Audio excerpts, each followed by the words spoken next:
Have you figured out your niche? Are you helping adding value to other people's lives? Then you're in the right place. Welcome to Munira's Musings with your host, co-author of Conversations with Top Real Estate Investors Volume 3, Munira Zahabi.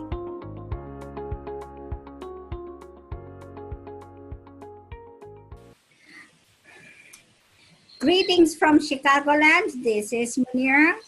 Welcome to another episode of Munira's Musings. I am your host, Munira Zahabi. I am here with Donnie Boivin, who is my friend and a fellow podcaster. Hi, Donnie. Thank you so much. Hey, Munira. Glad to be here. I'm really excited about this. I am too. Thank you. We finally made this happen. Right? So thank you for all of you who are watching. I just want to share a little bit about Munira's Musings with you. Munira's Musings came about when I was looking for people who had found their niche. You know, finding their niche is awesome. And those people who are still weeding out the weeds in their life, trying to figure out their niche, I'm the niche navigator. I help people find their niche. So I created this Munira's Musings because I found people who have already found their niche and they have incredible stories. My guest today is from Texas. Donnie Boivin is a podcaster, like I said. He's from Dallas, Texas. He has served in the Army. Thank you so much for the service. Thank you. And he is going big. I want to know, tell me a little bit about yourself and what does going big mean to you? Absolutely. Absolutely. So this will be fun. So a couple of just clarifying things. I'm from Fort Worth, not Dallas. There's a big difference. The second funny one is I'm a Marine and not in the Army. That's just only little clarifications. But okay. So I found podcasting 5.5 months, going on 6 months ago. And right before I found it, my business was not doing well. I was trying to figure out what the heck I wanted to be when I grow up with my business, and I was trying to get it all working. And hello, Alamin. I hope I got that right. Good to see you. I really wanted to take my company to the next level, but I didn't know what that was going to take. So I was invited as a guest on a podcast, had a blast, picked up a new client, and after that, I decided that I would jump in, start my own show, and now it's a top 200 on iTunes and continues to climb. So I get the fun pleasure of hearing everybody's stories from around the world. I got to interview somebody from in Pakistan today, so that was fun hearing their story and their journey. Talk to people in South Africa, talk to people in Moldova, so I'm getting the luxury of talking to people from all over the world about their journey, what they're doing, and I'm just having a lot of fun with it. Going big for me is I just got back from not too long ago of doing a speaking engagement in Ireland, and I'm working on one up in not Toronto, but on the west coast of Canada, Vancouver. I'm working up on getting one in Vancouver right now. And I've got a bunch throughout the U.S. that are coming up, and things just seem to progress and climb. So we added some things to our business, and it's just getting fun, and we're going to see how big we can actually take it. That's awesome. So, Donnie, I'm going to ask you a few questions. Sure. What is your business? So everybody knows me as the sales guy. So I grew up in the sales game, spent 7 years as a sales trainer, but I don't do sales training anymore. I teach people social selling and how to develop endless social content. So everybody knows in this day and age that content is actually queen, engagement is king. And a lot of people struggle with trying to get enough content out there on a regular basis. So I put out a massive amount of content between the podcast, Facebook Lives, Instagram videos, YouTube, LinkedIn. There's a ton of things that I have going on. And I've assembled a team of just elite, phenomenal people, and we help individuals and companies create content for their business. And it all stemmed from the podcast. And, we'll sit down, we'll interview somebody, and from that interview, we'll turn it into a ridiculous amount of micro videos, articles, blog posts, memes, and just a ton of stuff so they can actually produce the content that's going to get engagement. In this day and age, if you're not putting out a massive quantity of content, you're getting lost on Facebook inside their algorithm. You're getting lost on Instagram. You're getting lost on YouTube and LinkedIn. So it's helping people do something that they should, that they really want to do. They either A, don't know how to do it, or B, they don't know what to say. And then the third portion of that is they don't know the strategy behind it to get the engagement rolling and everything else. So we come in, and I don't manage your social profiles or anything for you. We just help you create the content and the strategy behind it. If that makes sense. No, that makes sense. So, sales guy, from sales to podcasting and then content creation. Did I just say that right? Yep. Okay. How did you get this idea, and how did you find your niche? Yeah, no, it's great. Podcasting, I stumbled into. I'm one of those guys that's willing to try pretty much anything. And we'll start with starting my company. The reason I opened the door to my company is I got tired of making other people wealthy. I've run some very successful sales careers over the years, and I've grown some significant businesses for people. And if you look at their portion of take home versus mine, they made a lot of money off me. So I jumped in on the bandwagon of becoming an entrepreneur and failed miserably because being a sales guy does not always equate into being a good business owner. There's a lot of work there. So in trying new things to figure out my business, what was going to be that next step, what was going to be the right move, I found podcasting because I was trying new things. Because of podcasting, I realized when I sat down and I interviewed somebody for the show, I was getting them captive for an hour. Me and that person were sitting down for an hour, and I was gathering so much just cool content because people are sharing their stories. They were sharing, the raw side of their life. And when they were sharing that raw side, you could see the overplayed word, the authenticity really come out of them, because they were just sharing their story. Well, one of those nights, like you do, I woke up in the middle of the night and went, holy crap, I'm sitting on a ton of content. So we started offering it to our guests. And the fun thing about it is I love sales.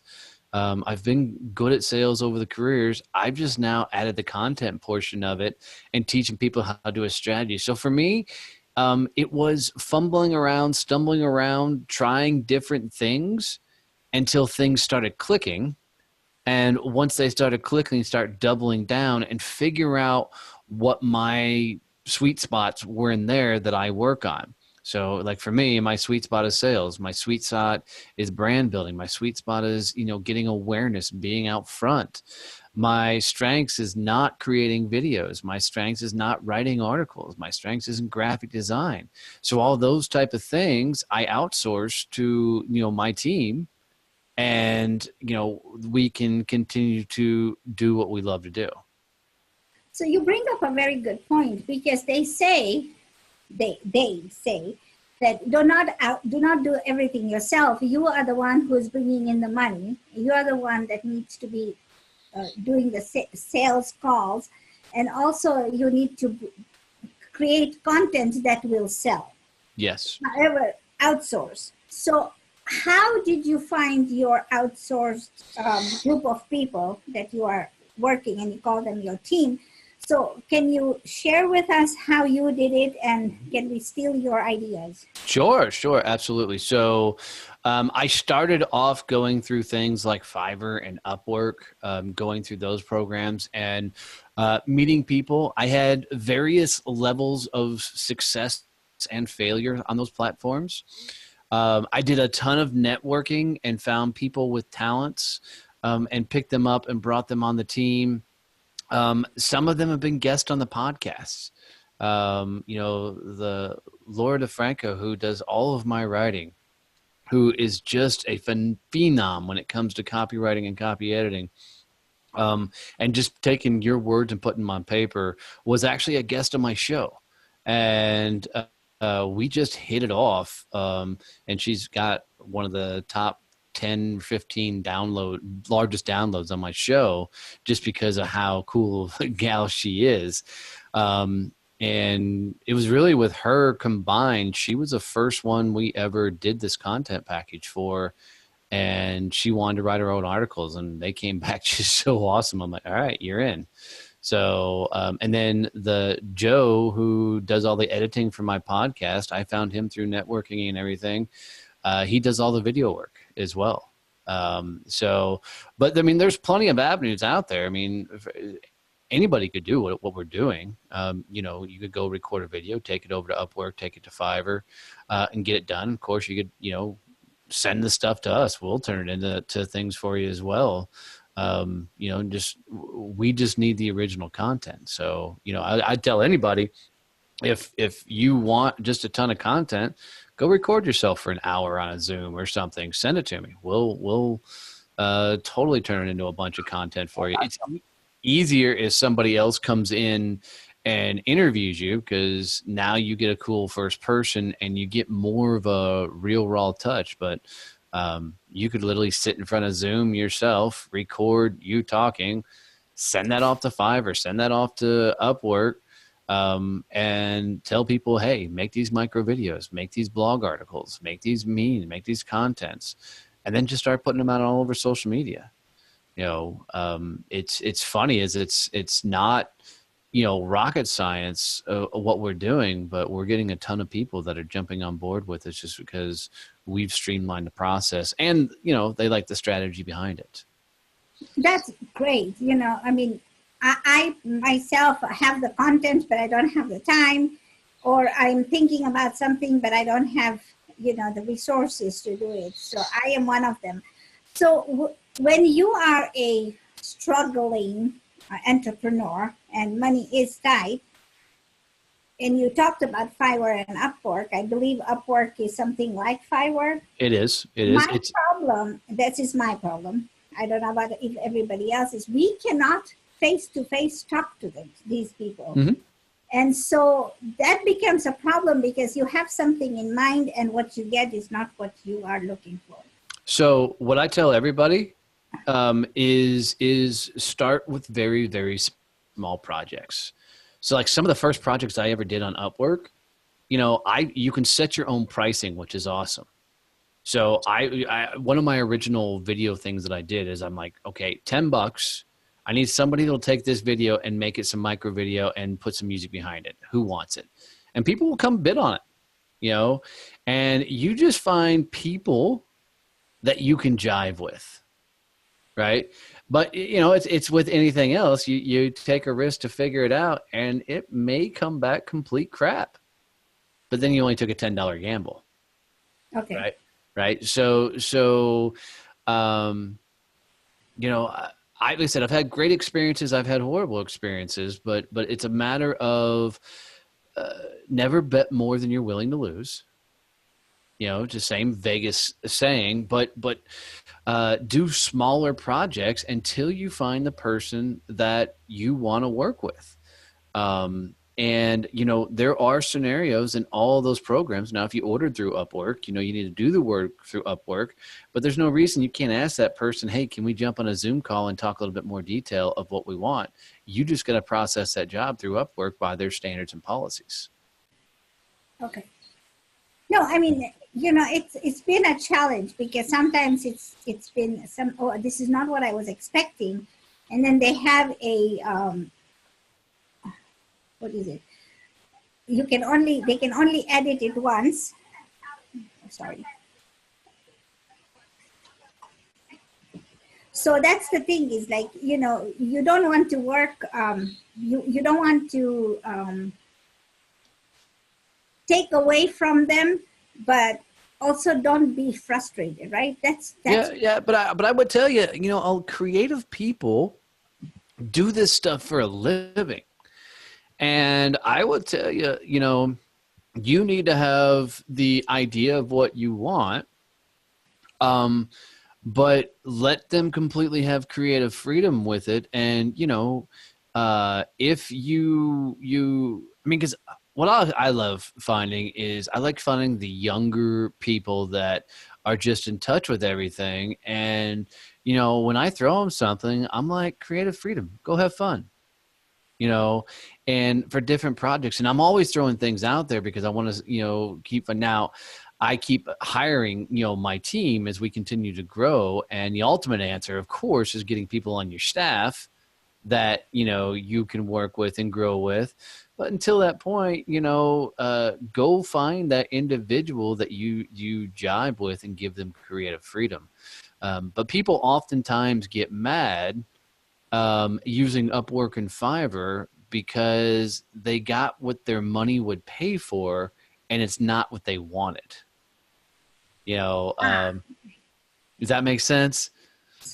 So sometimes you have the risk of not getting the quality because you are paying a smaller quantity, right? Yeah, absolutely. I mean, if you pay $20 to get a video at work, expect $20 work back.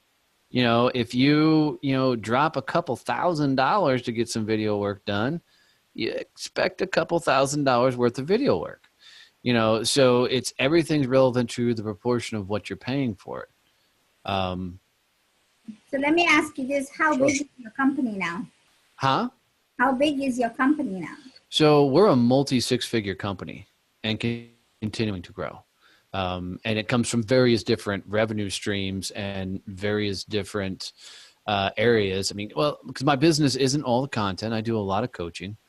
I coach social strategy. I coach social selling. I do a lot of public speaking, and then we have the content development portion that all falls under the Success Champion brand. So it's before finding podcasting, my business wasn't doing well at all. And you're talking 6 months ago, that this all started really taking off and finding legs for itself. And I think part of that's because I enjoy it. I think part of it's, maybe I found a niche that I really, really have, jive with. But I don't believe the philosophy in life, do what you love and you'll never work a day in your life, because I love this. I enjoy every portion of it. But I work 90-hour weeks, right? So it's still work. It's still putting in the time. It's not as bad as some, but there's still crappy parts of my day that I got to do. I still got to do operational stuff. I still got to do accounting stuff. There's different portions that got to be done, and I still love and enjoy it. It's just, it doesn't suck so bad because, at the end of the day, I still get to do what I enjoy. Yeah. I like what you said, because they said, I saw the post that you had put in that if you like what you do, then you'll never work in your life. But if you kind of reversed it, because if you like what you're doing, then you'll work for it because you're passionate about it. And I love the fact that you found the niche. I strive to help people find their niche. That's what I do. And I keep telling people, it doesn't happen overnight. They are just stepping stones that you have to follow that path to get to where you are.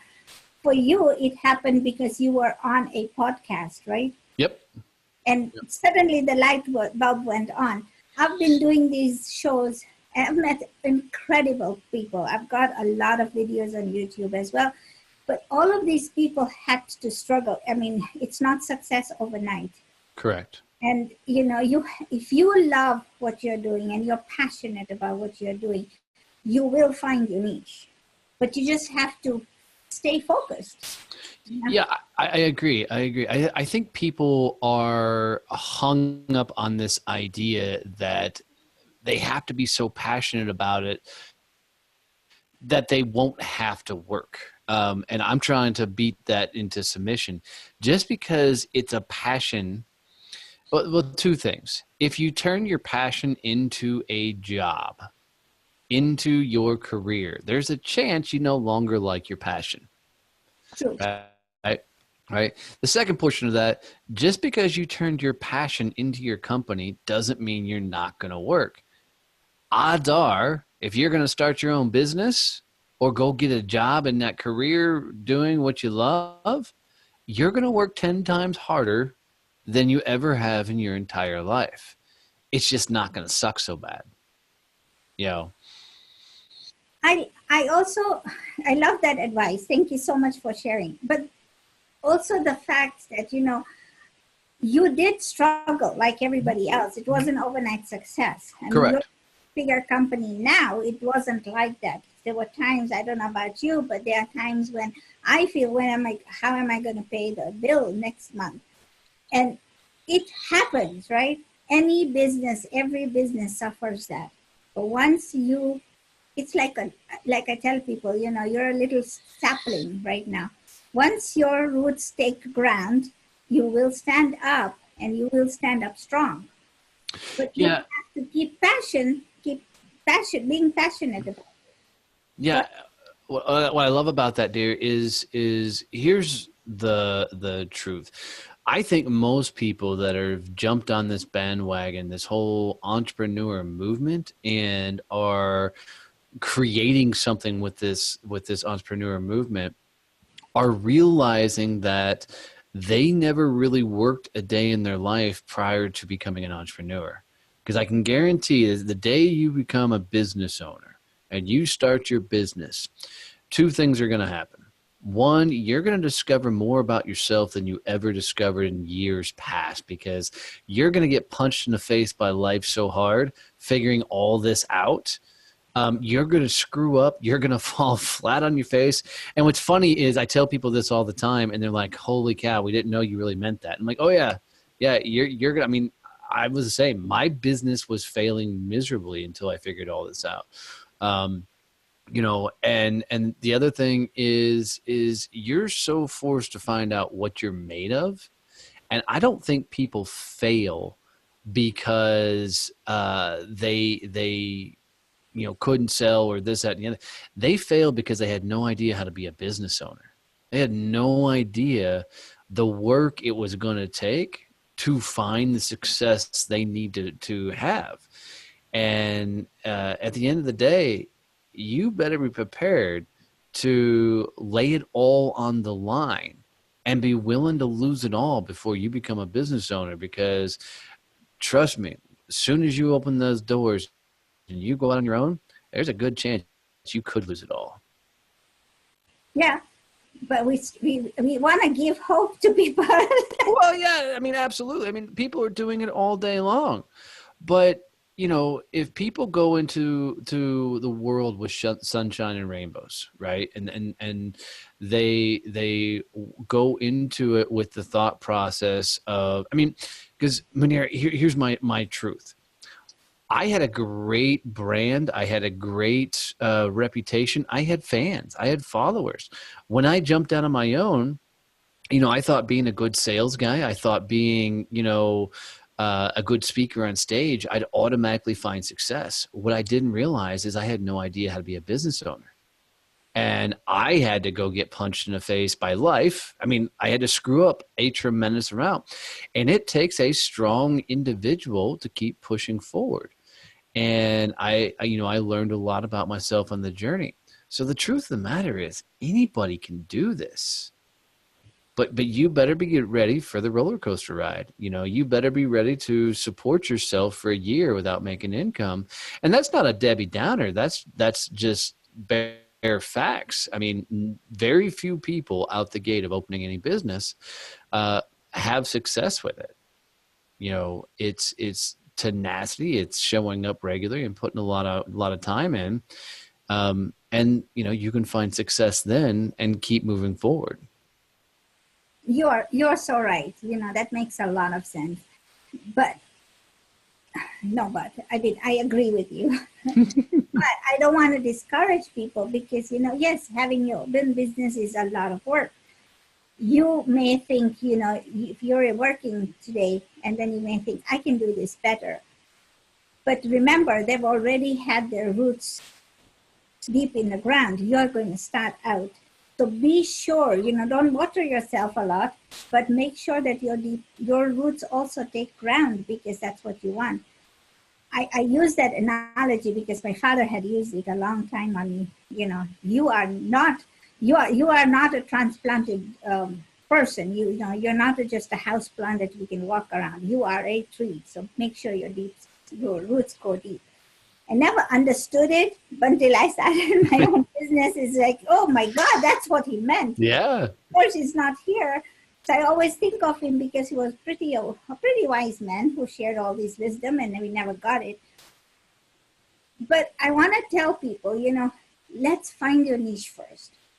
But even if you know this is your niche, you may change it a little bit.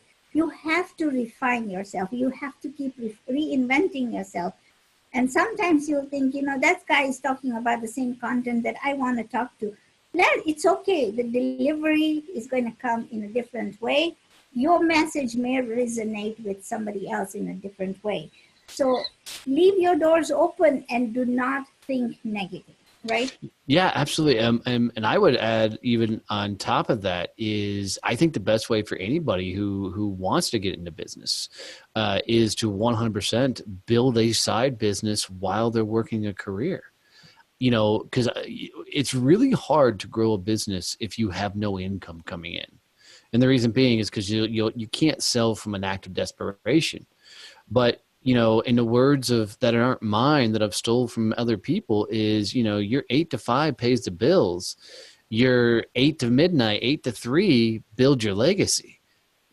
So go work a full day, come home and do all the things that we've talked about, and start a side business and get to the point where your side business is growing and you got revenue coming in that you can justify walking away from a career, and now jump all the way in, and you've got a better chance of success because you can still go through all these same headaches that we've learned and all the screw ups and the mess ups, but they don't cost you as much because you've got the safety net of having a business. That's the best way for anybody to get in the game. And what I love about that is, especially in finding your niche, now go try everything, right? Try several different businesses and until you find the one that works for you. I didn't have the luxury because I wanted to be a coach. And then never took the initiative. So learn from my mistakes, because I was laid off and I didn't have a job. And now I was on my way to becoming a coach, which is harder on the pocket. You learn, you have a little bit of time, but it's harder on the pocket. So you have to be creative on how to do stuff on a minimal budget. And, it's hard. You have to depend on, I have a husband. I keep telling him, I'm his wife. I do a lot of things for him. I keep telling him I need a wife for myself. But, that's another story for another day. But, it's like, it's hard to be dependent on somebody when you've been independent. Yes. I have come to the conclusion. I wrote an article and shared it on LinkedIn. Before you sign your resignation letter, you have to think about all of these things. You want to be an entrepreneur, go ahead. But if you have a job and you're unhappy at the job, then go ahead and build your legacy, like Donnie said, right? Absolutely. So can you leave us a few, I know you've shared a lot of wisdom. I love the fact that content is queen and engagement is king. I love that. Is there anything else you would like to share with the audience? A piece of advice? Yeah, absolutely. A couple of things. My first and foremost, without risk, there's no growth. If you are not willing to bet on you, you're not going to find what you're looking for, period. You're not going to find the answers you're seeking without taking some sort of risk. The second one is you got to go through it to become it. You know, I can remember, you know, training day 17 for me in Marine Corps boot camp. I'm laying there in my bed, staring at the ceiling going, why the heck do I got to go through this? Why do people got to yell at me? Why do I got to show up to formation? Why do I got to run? Why do I got to do this? And I was miserable. With the day I graduated boot camp and they said I'm a United States Marine, there was a sense of pride, but the first thought that ran through my head was, dang, that was easy. You know, we don't always recognize what we're learning or what we're becoming when we go through something, but just know that anytime it gets tough, anytime it gets hard, that this is just a lesson you're learning, because when you're going to get to some point and look back and go, damn, this is easy. So keep going through it so you can become who you need to become to level up. You know, it reminds me of a story which I'm not going to share. I'll do a Facebook Live on that. But the thing is, you know, if you do not reinvent yourself, because I feel like I've done so many different things up to this point that all of them were stepping stones to where I am today. And if I hadn't had that experience, you know, confidence, courage, conversations, communications, you know, all of that, you know, I wouldn't be doing this interview with you, because I would still be the shy person that never talked to anybody and just be meek and quiet. Today, I can hold a room, you know, captured audience, and people want to hear what I have to say, even if it's just a silly little story. And I've seen that growth happening, and I sometimes am awed at my own growth and my own pace. So you said it very beautifully, you know. Yeah, I'll add one last thing on there, Munira, just for your audience, is the person you are right now is not the person you need to be to get to that next level. There's learning, there's things, there's risk you're going to have to take. So you keep growing and scaling up, and it's that next tier of you that you're becoming that will allow you to go bigger and bigger. And if you just remember, you know, every day is a chance to work on yourself. Every day is a chance to take another risk. Every day is an opportunity to learn something. Life gets a lot easier because you can embrace the moment. What am I learning in this moment? It's allowed me to level up. There you have it, folks. Donnie has shared a lot of good nuggets. You know, one of the best things that I like is, you know, keep learning, keep growing, because it's going to take you to the next level.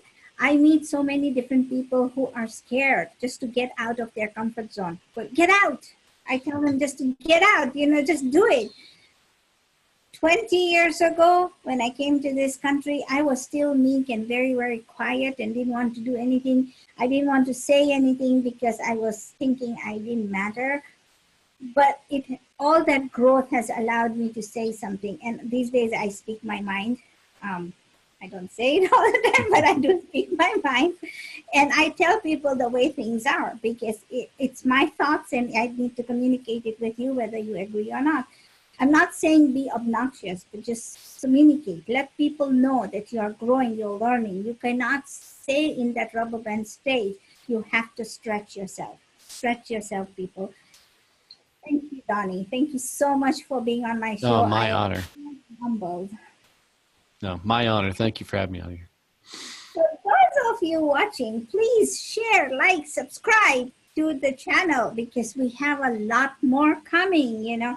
And I am going to work with Donnie and figure out content and engagement and all that good stuff. You know, people, take the next step in your life. Find your niche. Find your niche. You may have to reinvent yourself to do that. You may have to find one thing and then do another. But remember, when you take the intention and you are aware that you want to do something, take that first step to go to the next one. That's how you learn. Thank you so much, Donnie, again. I appreciate you. Thank you, dear. Thank you for listening to this episode of Munira's Musings with your host, Munira Zahabi. If you enjoyed our show, please share and subscribe to this channel. And for more content, please join our Facebook group called Navigate to Your Niche.